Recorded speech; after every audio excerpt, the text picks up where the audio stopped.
장엄한 히말라야 산맥에 둘러싸인 티베트는 영적이고 독특한 문화적 전통과 숨막힐 듯 아름다운 자연 경관이 조화를 이루는 곳입니다. 하늘을 찌를 듯 솟아오른 봉구리들에 둘러싸인 티베트는 마치 하늘이 땅에 맞닿은 듯한 신비로운 곳입니다. 오늘 우리는 티베트의 진정한 모습을 탐험하는 여정을 떠나려 합니다. 이곳에서 우리는 사람들의 삶을 통해 단순함과 경건함이 공존하는 모습을 발견하게 될 것입니다. 또한 형제들이 한 명의 아내를 공유하는 다부제와 같은 흥미로운 전통도 접하게 될 것입니다. 주로 형제들 사이에서 행해지는 이 독특한 혼인 방식은 경제적 필요와 사회적 관습에서 비롯된 것입니다. 이러한 특별한 결혼 형태는 티베트 사회의 복잡하지만 매력적인 측면을 더합니다. 또한 광활한 고원에서 유목 생활을 하는 목동들을 만나볼 것입니다. 그들의 천막은 마치 드넓은 밤하늘에 흩뿌려진 별처럼 펼쳐져 있습니다. 또한 티베트 불교 승려들의 고요한 사찰도 방문할 예정입니다. 그곳에서 우리는 고대의 영적 수행과 지혜의 세계에 흠뻑 빠져들게 될 것입니다. 자, 이제 함께 티베트의 겹겹이 쌓인 역사와 문화를 한 겹씩 벗겨내며 그 안에 담긴 사람들의 이야기와 전통을 발견해 봅시다. 티베트는 종종 세계의 지붕이라고 불립니다. 문화적, 지리적, 영적으로 중요한 의미를 지닌 티베트는 그 면적이 서유럽을 합친 것과 거의 맞먹습니다. 특히 티베트 자치구는 중국에서 중요한 부분을 차지하고 있습니다. 티베트 고원 전체를 포함하면 그 크기는 거의 2배에 달합니다. 평균 해발 4,900m에 달하는 티베트는 지구상에서 가장 높은 곳에 위치하고 있습니다. 높은 고도는 해수면보다 산소 농도가 훨씬 낮다는 것을 의미하며 방문객들은 최대 40%까지 산소 부족을 경험할 수 있습니다. 이처럼 희박한 공기는 고산병을 유발할 수 있습니다. 하지만 티베트의 공기는 놀랍도록 깨끗하고 맑아 방문객들에게 광활한 풍경과 눈부시게 푸른 하늘을 선사합니다. 이처럼 도전적인 환경과 아름다운 자연이 공존하는 티베트는 지구상에서 가장 외진 곳 중 하나이며 모험심 강한 여행객들에게 잊지 못할 경험을 선물합니다. 티베트 사람들은 이러한 험난한 환경에 놀라울 정도로 잘 적응하며 살아왔습니다. 해수면에 사는 사람들과 달리 티베트 사람들은 독특한 생리적 특징을 가지고 있습니다. 그들은 산소가 부족한 환경에서도 건강하게 살아가며 고산지대에 사는 대부분의 사람들과는 다른 혈액 내 헤모글로빈 수치를 유지합니다. 다른 사람들은 과도한 헤모글로빈으로 인해 건강에 이상이 생길 수 있지만 티베트인들은 유전적으로 적정한 헤모글로빈 수치를 유지하여 혈액 농도가 과도하게 높아지는 것을 방지하고 혈전이나 뇌졸중의 위험을 줄입니다. 티베트의 겨울은 매우 춥습니다. 일부 지역에서는 영하 40도까지 기온이 떨어지기도 합니다. 반면에 여름은 놀라울 정도로 시원하며 섭씨 20도 이상으로 올라가는 경우는 드뭅니다. 이처럼 극명하게 대비되는 기후는 티베트의 독특하고 도전적인 환경을 더욱 돋보이게 합니다. 적도에 가까운 위치와는 상반되는 특징입니다. 티베트 고원은 티베트 영양과 같은 희귀 동물들의 서식지이기도 합니다. 이 동물은 따뜻하고 부드러운 털 때문에 귀중하게 여겨집니다. 티베트를 상징하는 야크는 지역 생태계에서 중요한 역할을 합니다. 야크는 고기, 우유, 약물을 제공하며 짐을 나르는 데 사용됩니다. 티베트 불곰, 티베트 모래, 여우, 마눌, 티베트 늑대, 또한 티베트의 풍부한 생물 다양성에 기여합니다. 오래전부터 유목민들은 포식자로부터 가축을 보호해야 하는 어려움에 직면했습니다. 이러한 문제를 해결하기 위해 그들은 강인하고 위풍당당한 티베탄 마스티프를 선택적으로 사육하기 시작했습니다. 티베탄 마스티프는 티베트와 히말라야의 혹독한 환경에 적응력이 뛰어난 견종입니다. 큰 체구, 두꺼운 이중털, 강한 무리 본능을 지닌 마스티프는 세계에서 가장 비싼 견종 중 하나로 여겨집니다. 이 놀라운 견종은 티베트 사람들이 다양한 야생 동물들과 공존하며 살아가는 지혜와 적응력을 보여주는 상징입니다. 티베트의 전통적인 다부제에서는 주로 형제들이 한 명의 아내를 공유하는데 이를 형제 다부제라고 합니다. 서구적인 관점에서 보면 다소 전통적이지 않지만 이 혼인 방식은 티베트인들이 직면한 많은 사회적, 경제적 문제에 대한 실용적인 해결책을 제공합니다.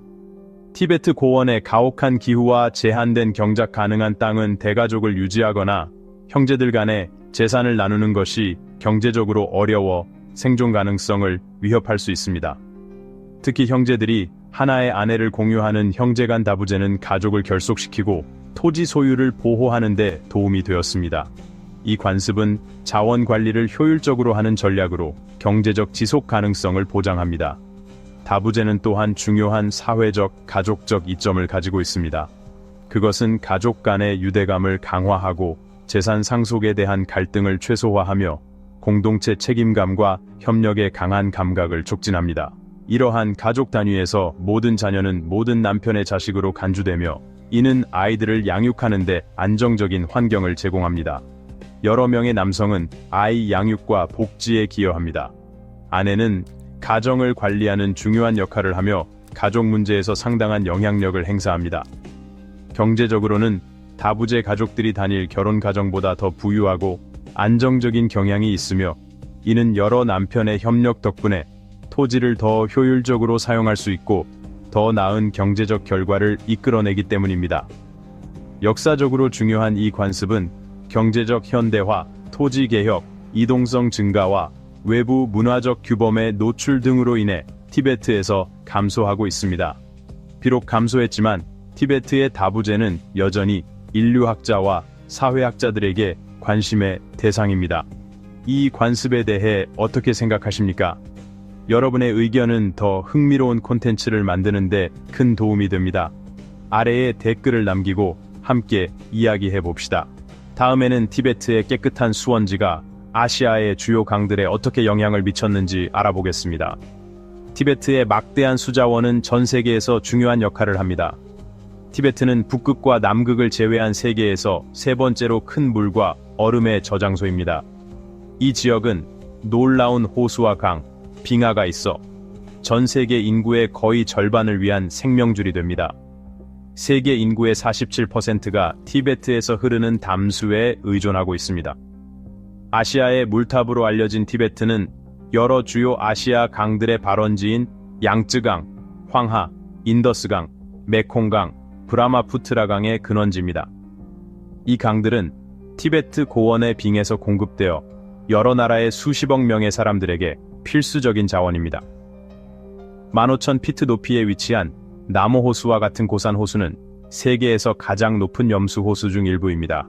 이 호수들은 숨이 멎을 듯 아름다울 뿐만 아니라 지역 기후와 생태계를 형성하는 데 중요한 역할을 합니다. 티베트의 수자원은 지역적으로 뿐만 아니라 전 세계적으로도 필수적이며 수많은 사람들의 삶과 생계를 좌우합니다.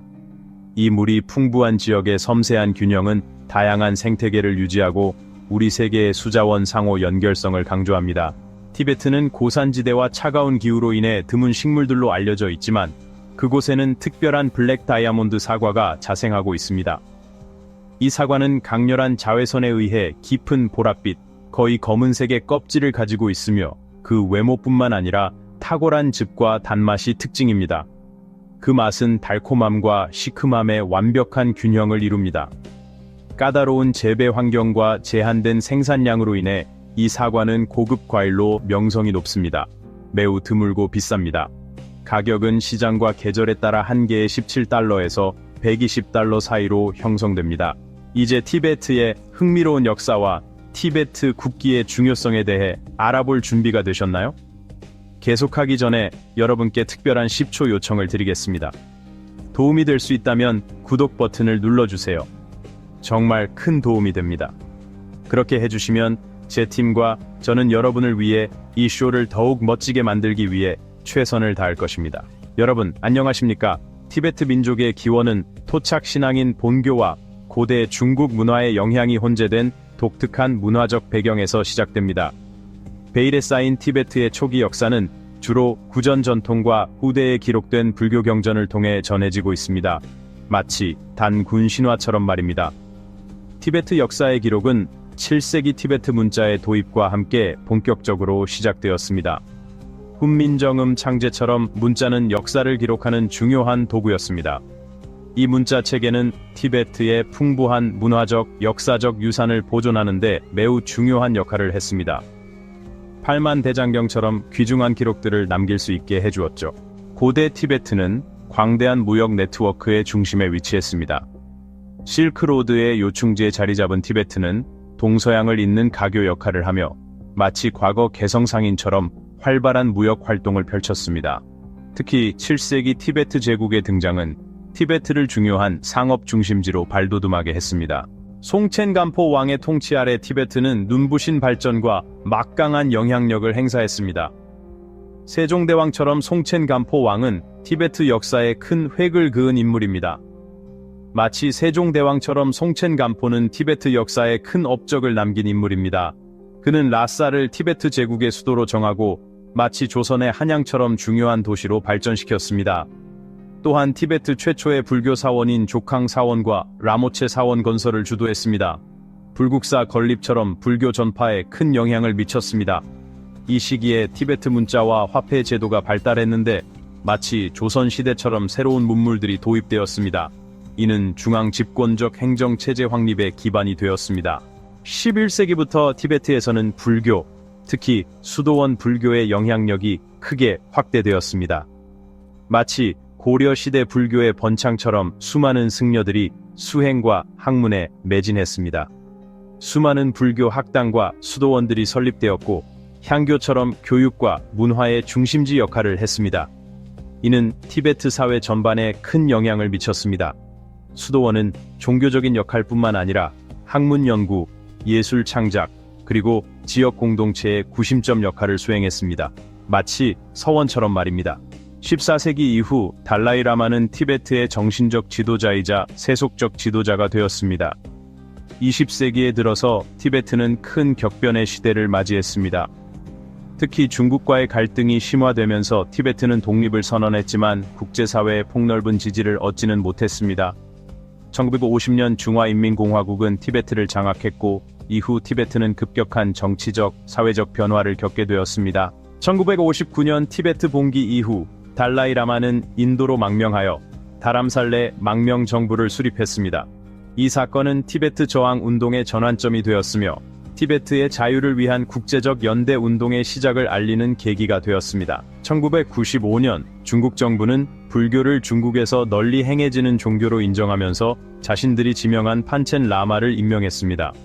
이는 이전 판첸 라마가 사망한 지 6년 후에 발생했으며 현 달라이 라마가 선택한 후계자와는 완전히 다른 인물이었습니다. 달라이 라마가 선택한 후계자는 현재까지 중국에서 모습을 드러내지 않고 있습니다. 티베트에서는 중국 정부가 임명한 판첸 라마의 사진은 널리 사용되고 있는 반면 14대 달라이 라마의 사진을 소지하는 것은 금지되어 있으며 위반 시 벌금 또는 투옥될 수 있습니다. 많은 티베트인들은 이러한 차이를 중국 정부가 티베트 문화와 정체성을 말살하려는 의도적인 시도로 보고 있습니다. 티베트 국기도 어디에서든 개양하는 것이 금지되어 있습니다. 그 대신 중국 국기가 티베트의 지붕 곳곳에 걸려 있습니다. 스노우 라이언 깃발 또는 자유 티베트 깃발이라고도 불리는 티베트 국기는 티베트 망명 정부와 티베트 디아포라 공동체의 중요한 상징입니다. 마치 태극기가 한국인에게 그러하듯이 티베트 국민들에게 큰 의미를 지닙니다. 국기 중앙에는 서로 마주보는 두 마리의 스노우 라이언이 그려져 있는데 이는 티베트의 용맹함과 승리를 상징합니다. 마치 해태상처럼 수호신의 역할을 합니다. 스노우 라이언이 쥐고 있는 불타는 보석은 티베트의 정신적, 물질적 풍요로움을 나타냅니다. 마치 삼조고처럼 신성한 의미를 지닙니다. 깃발 위쪽에는 밝게 빛나는 태양이 있는데 이는 자유와 모든 생명을 양육하는 것을 상징하며 불교의 중요한 주제이기도 합니다. 태양에서 뻗어나오는 푸른 광선은 불교의 십방 세계와 보편적인 평화, 행복을 의미합니다. 마치 만다라처럼 우주 만물의 조화를 나타냅니다. 태양과 스노우 라이언을 둘러싼 금색 테두리는 불교 교리의 전파를 상징합니다. 티베트 문화에서 중요한 부분을 차지하는 풍부한 구전설화 전통은 세대를 거쳐 역사, 도덕적 가치, 그리고 영적 신념을 전승해 왔습니다. 마치 우리의 판소리처럼 말입니다. 마치 옛날 어른들이 자손들에게 전해주는 옛날 이야기처럼 티베트의 이야기들은 다음 세대로 이어집니다. 게사르 왕의 서사시와 같은 대서사시들은 특히 기네스북에 등재된 세계에서 가장 긴 서사시는 단순한 문학작품을 넘어 춘향전처럼 티베트의 정신을 담고 있습니다. 티베트인들의 가치관, 역사, 그리고 우주관을 담고 있습니다. 음악과 춤은 티베트인들의 삶에서 빼놓을 수 없는 중요한 요소입니다. 마치 우리의 사물놀이처럼 흥과 신명을 표현합니다. 전통 티베트 음악은 다미엔 링부와 드럼 등의 악기를 사용한 불교 음악과 세속 음악을 포함합니다. 마치 판소리와 민요처럼 다양한 장르가 있습니다. 티베트의 춤은 승려들이 가면을 쓰고 추는 춤에서부터 마을과 도시에서 행해지는 민속춤까지 다양합니다. 탈춤과 같이 종교적 의미를 담은 춤도 있고 강강술래처럼 마을 사람들이 함께 즐기는 춤도 있습니다. 이러한 춤들은 단순한 오락을 넘어 교훈을 전달하고 전통을 계승하는 중요한 역할을 합니다. 티베트 수도원에서는 승려들의 일상이 전통적인 토론을 중심으로 이루어집니다. 티베트 불교의 삶과 문화는 히말라야 자연의 리듬과 깊이 연관되어 있습니다. 이들의 일상적인 수행과 의식은 영성과 모든 존재와의 평화로운 공존에 대한 깊은 연결을 보여줍니다. 새벽부터 해질녘까지 티베트 불교 신자들의 삶은 헌신, 명상, 그리고 개인을 초월하는 공동체 의식으로 가득 차 있습니다. 이 논의는 승려들이 서로 도전하며 불교 가르침의 다양한 측면을 깊이 탐구하는 역동적인 교류입니다. 식사 시간에는 단순함과 규율이 가장 중요합니다. 식사는 대부분 채식 위주로 준비되며 이는 불교의 비폭력 원칙을 준수하며 승려들이 영적인 길을 따르는 헌신을 반영합니다.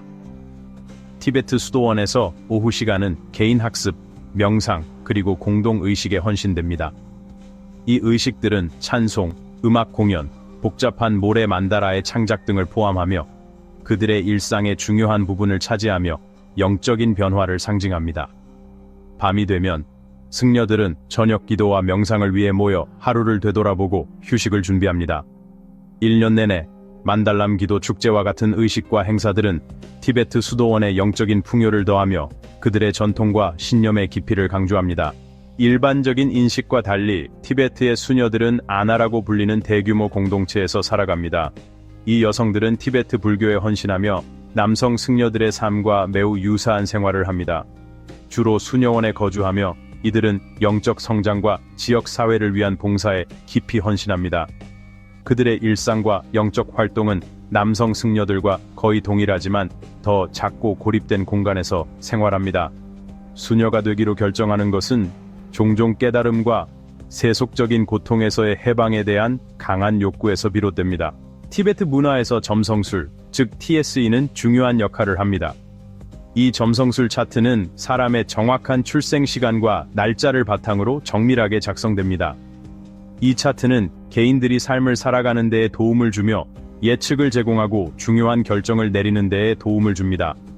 예를 들어 결혼 적합성은 점성술 분석을 통해 평가되며 출생시 별과 행성의 위치가 관계, 조화 및 번영을 예측합니다. 점성술은 티베트 의학과도 교차합니다. 천체의 위치는 신체적, 정신적 건강에 영향을 미치는 것으로 여겨지며 치료 시기와 특정 치료법 선택에 대한 이론적 근거를 제시합니다. 티베트 의학의 독특한 측면 중 하나는 동충하초를 채취하는 것입니다. 동충하초는 약효로 유명합니다.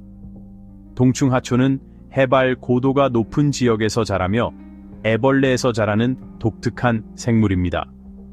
이 활동은 경제적으로 매우 중요하며 지역사회의 의식과 축제를 통해 문화적 의미를 지닙니다. 티베트인들은 신탁과 점을 통해서도 인도를 구합니다. 영적인 세계와 물질적인 세계의 연결에 대한 믿음을 반영하여 티베트의 신탁들은 역사적으로 의식을 통해 국가 지도자들과 달라이 라마에게 조언을 해왔습니다. 이 신탁들은 신성한 메시지와 통찰력을 전달하기 위해 무아지경 상태에 빠집니다. 티베트에서 가장 독특하고 의미 있는 풍습 중 하나는 바로 조장 니아오장입니다. 윤회와 육체의 무상함에 대한 불교적 믿음에 뿌리를 두고 있습니다. 조장은 지정된 고지대에서 행해집니다. 승려들은 독수리가 유해를 먹기 전에 의식을 행하며 삶과 죽음의 연결과 자연과의 깊은 유대를 상징합니다. 티베트 음력과 로사르 축제는 티베트 문화에 깊이 뿌리내리고 있으며 티베트의 풍부한 전통과 종교적 신념을 반영합니다. 티베트 음력은 달의 주기에 따라 정해지며 티베트인들의 삶의 많은 부분을 지배합니다. 가장 중요한 축제 중 하나는 티베트의 새해를 기념하는 로사르입니다. 이 축제는 일반적으로 음력에 따라 1월 말에서 3월 초 사이에 시작됩니다. 로사르는 지난 해에서 새해로 넘어가는 것을 기념하며 공동체의 새로움과 기쁨을 가져다 줍니다. 로사르 축제는 최대 15일 동안 지속되며 다양한 의식과 축하 행사가 열립니다. 수도원에서는 정교한 종교 의식을 거행하며 지역 주민들은 활기찬 축제를 위해 모입니다. 집을 꼼꼼하게 청소하고 장식하고 특별한 음식을 준비하고 가족들이 모여 축하 행사에 참여합니다. 새로운 기도 깃발을 개양하는데 이는 공동체 정신과 새로운 시작에 대한 희망을 상징합니다.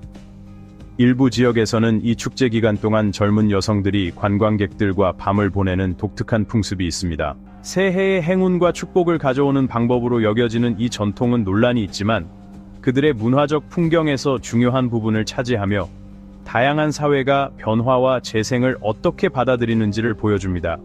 드로아 사람들은 티베트 유목민으로 알려져 있으며 티베트의 문화와 사회 구조에서 중요한 역할을 하며 수천 년에 걸쳐 전통과 회복력에 뿌리를 둔 생활 방식을 구현합니다. 그들의 삶은 세계에서 가장 도전적인 환경 중 하나인 티베트 고원에서 번성합니다. 이 지역의 고도는 종종 14,000피트 또는 4,500m를 초과합니다. 드로아는 그들의 땅과 가축에 깊이 연결된 독특한 생활 방식을 만들어냈습니다. 그들의 생계의 중심에는 티베트 고원의 거친 환경에 적응한 야크, 양, 염소를 키우는 일이 있습니다. 드로아의 유목 생활 방식은 계절에 따른 이주 패턴을 따르며 그들의 가축이 1년 내내 가장 좋은 풀밭과 물을 찾을 수 있도록 합니다. 여성들은 담요를 짜고 버터를 만드는 등의 활동에 참여합니다. 남성들은 가축을 관리하며 가을에는 유목민들이 시장이나 교역지로 이동하여 가축을 팔거나 교환하여 겨울을 준비할 수 있는 자원을 얻습니다. 그들의 기마 능력은 뛰어나며 말은 그들의 문화에 깊이 뿌리내리고 있습니다. 지역 축제에서 열리는 경마와 기량 경쟁은 그들의 뛰어난 기마 능력을 보여주며 사회적 연결과 문화 보존의 기초가 됩니다. 이들은 티베트 농민들로 티베트 문화와 생계를 위한 중요한 농업 실천에 종사하는 땅의 관리인들입니다.